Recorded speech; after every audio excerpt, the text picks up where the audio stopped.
It might be a little cold outside, but it's great and warm in here for all of you. Thank you.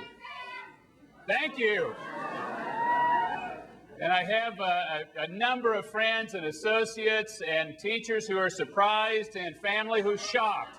So it's just great having you here. I want to give a warm welcome, if you would, to my wife, Mary.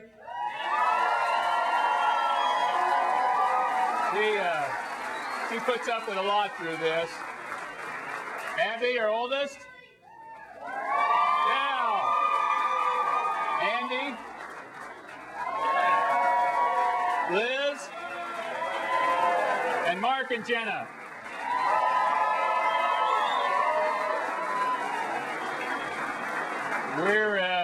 We're excited, and we're very thankful that you're here today to help us. And if I could use perhaps a poor Kansas analogy, but today my family and I are taking the first steps on the yellow brick road to the White House.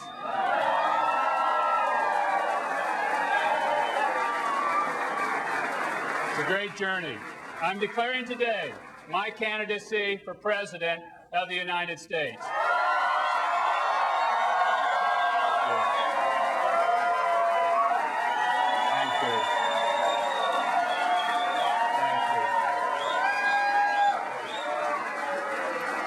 It's a great journey.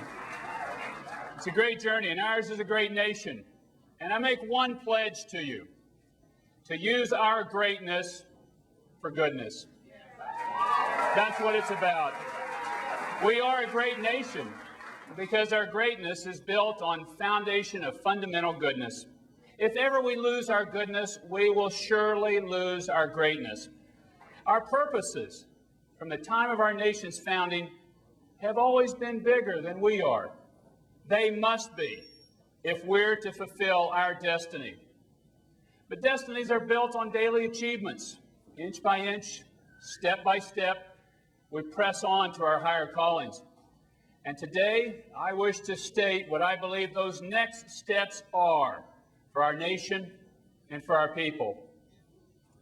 A bit of history. 200 years ago this year, a little-known British parliamentarian by the name of William Wilberforce finally achieved success after a lifetime of effort to end the slave trade in the British Empire.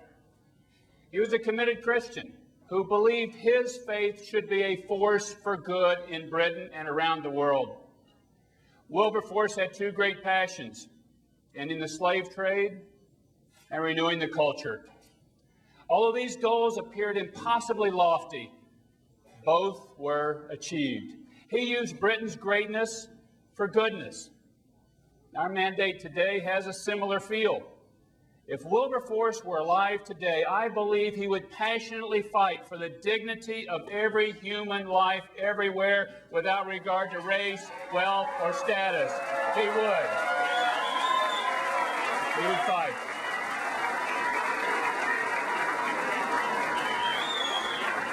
I think he would also feel compelled to take up the vital causes of renewing the family and the culture. And these are our fights today.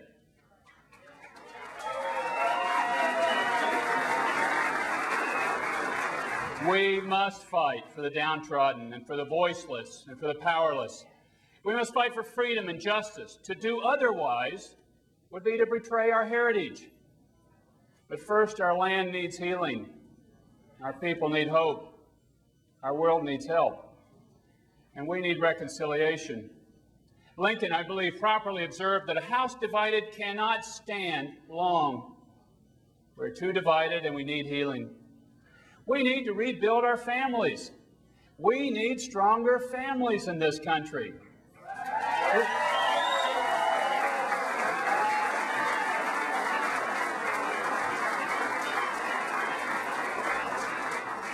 We need people belonging and committed.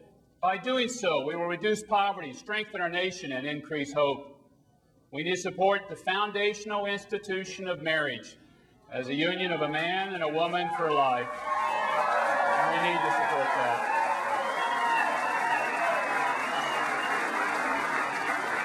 And let me say, as one engaged in that institution, we should support marriage and not tax it.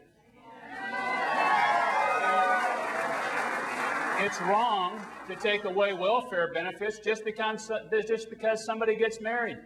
Marriage remains the best place to raise children. Not the only place, but the best.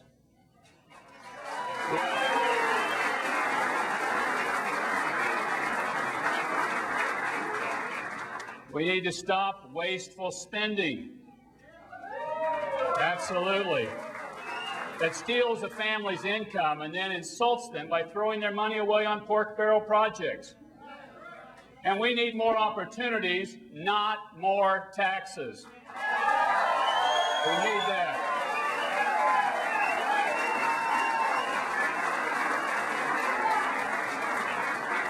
And let me say here clearly, I've never voted for a tax increase, and I'll certainly never sign one.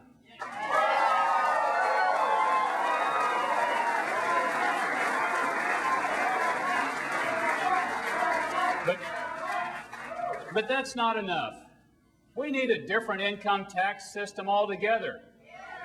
This one, and hear me, the Internal Revenue Code should be taken behind the barn and killed with a dull axe.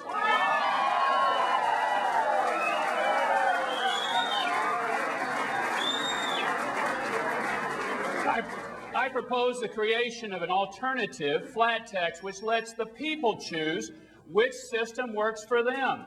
You pick, stay with the old code or pick the new alternative flat tax. You choose.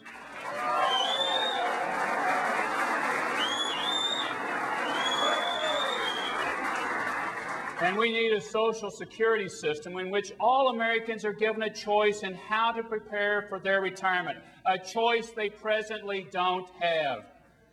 No one should be required to leave the current system, and everyone must be guaranteed their current level of benefits. Every American should be given this freedom.